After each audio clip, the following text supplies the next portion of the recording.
What's up, guys? It's Chris, here to give my afterthoughts on Andre Ward versus Mikkel Kessler in UFC 106. First up, Andre Ward defeats Mikkel Kessler by unanimous decision after the fight stopped due to cuts. It goes to the scorecards. The cuts were on Mikkel Kessler, caused by headbutts, unintentional. Although Kessler did believe they were intentional. I don't really have an opinion one way or the other. That's up for the fans to decide. I had picked Mikkel Kessler to win this fight by decision. I thought that he was just the better fighter.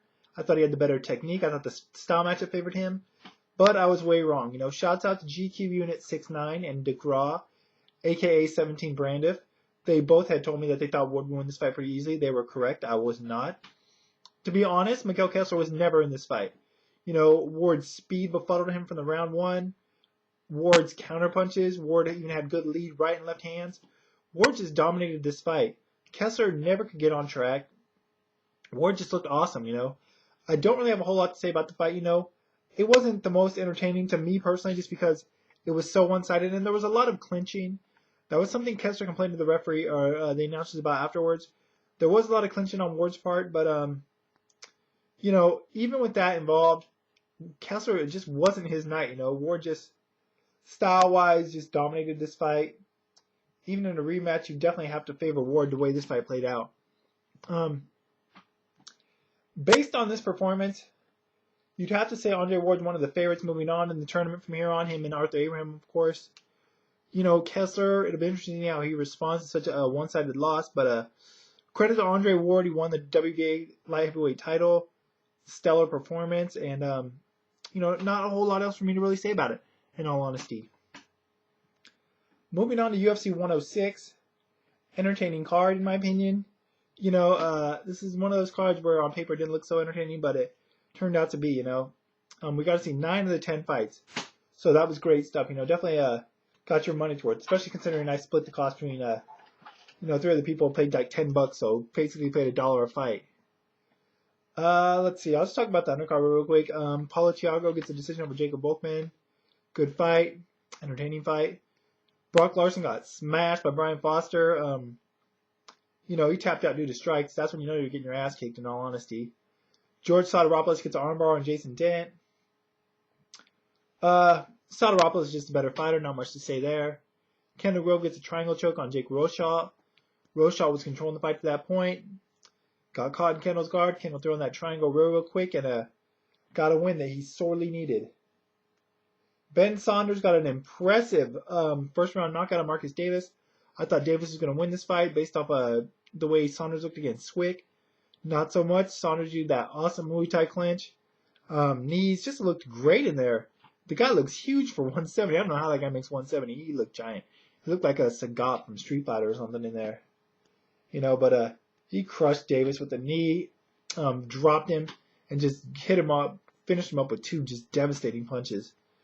Great win for Saunders. I wouldn't mind seeing him against possibly Dustin Hazley, who unfortunately didn't get a fight on this card because Karo Parisian pulled out on Thursday of the fight for reasons only Karo Parisian knows. Let's just say that. Amir Sadallah versus Phil Baroni. Wow, what a fight, man. This fight is an example, along with possibly the main event, of old school MMA fighter against new school. Back in the day, Phil Baroni was a badass, New York badass. Fast hands, but kind of one-dimensional. Sadallah, while he hasn't had all that much success in UFC so far, he did here. Multifaceted striking. Kicks, knees, elbows, clinch game. Just picked Baroni apart. That third round, my friend was telling me, he said, this is starting to look like Shogun versus Mark Coleman. Good observation. Amir Sadallah, credit to Phil Baroni. Dude's got major heart and major balls. He took one of the worst ass whoopings in that third round I have ever seen a guy take. I mean, he was getting into the legs, he was getting into the body, he was getting into the face, and he never went down. He was completely gassed. He had nothing to offer. He wasn't going to win, but he stood in there and took his beating like a man. So credit to you, Phil Baroni. I think you deserve another fight just for that, if nothing else.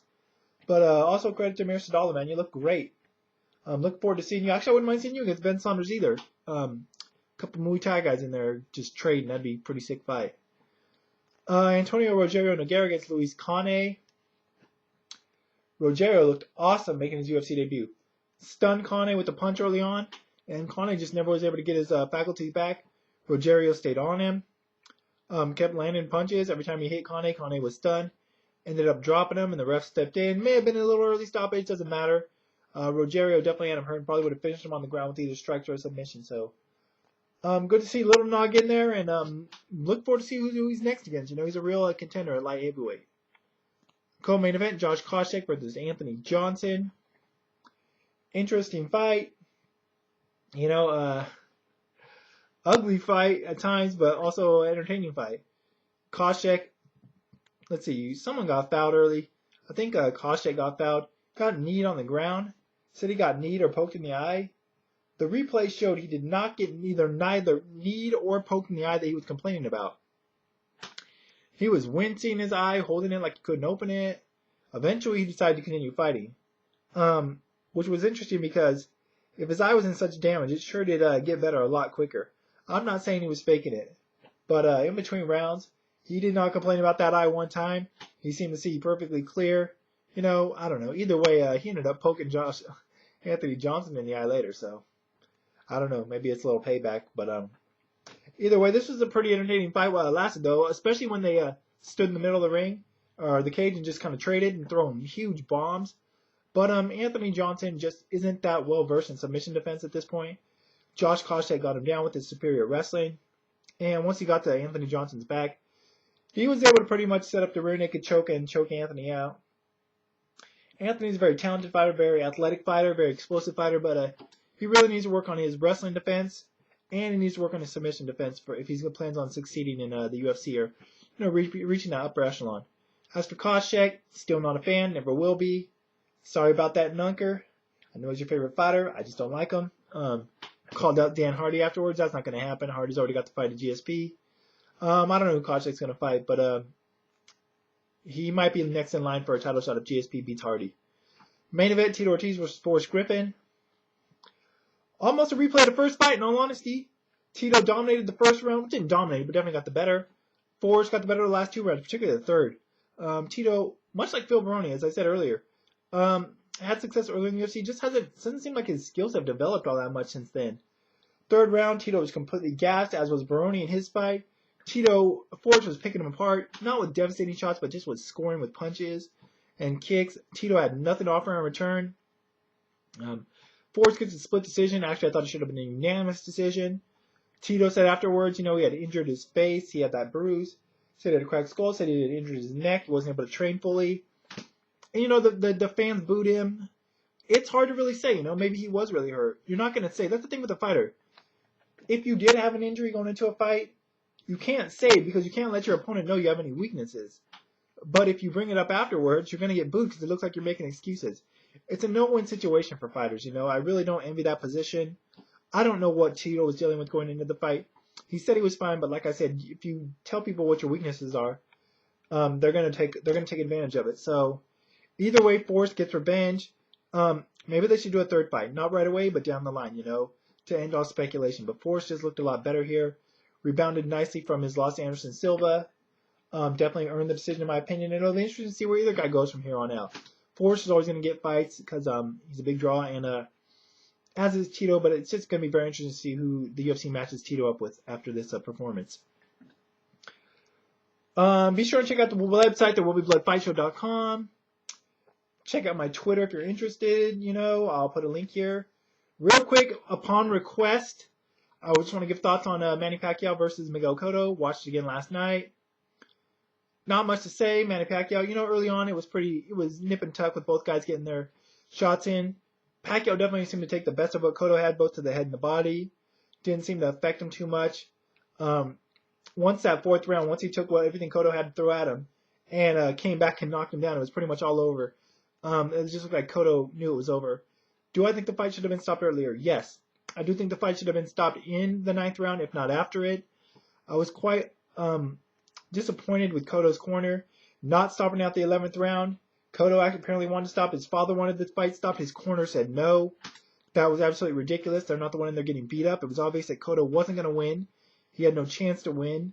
I understand going out on your shield or wanting to complete the fight, but it's only going to hurt your fighter in the long run. Pride is only going to help you so much in situations like that, and it just it wasn't the smart thing to do.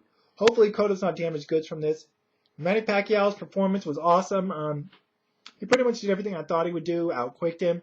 Although I didn't think he would stand and trade as much as he did. But he was able to do that and get the better of it. Surprising to see. The knockdowns were punches from great angles. Not things you typically see. The directions they were coming from. Just another great thing about Manny Pacquiao, never gets tired, and the stamina. Just a great win for Manny Pacquiao. And interesting to see where he goes from here. Interesting to see where Cotto goes from here. As for Pacquiao, hopefully the Mayweather fight gets made. You never know what's going to happen. There's too much money on the table for it not to be made, in all honesty. Not going to say who I think is going to win or lose that fight at this point. But I am looking forward to seeing it because I do think it will be one of the biggest fights in boxing in a long, long time. So credit to Manny Pacquiao. Great performance. Great win. Be back soon to talk about Andrade Butte. But until then, y'all, I'm out.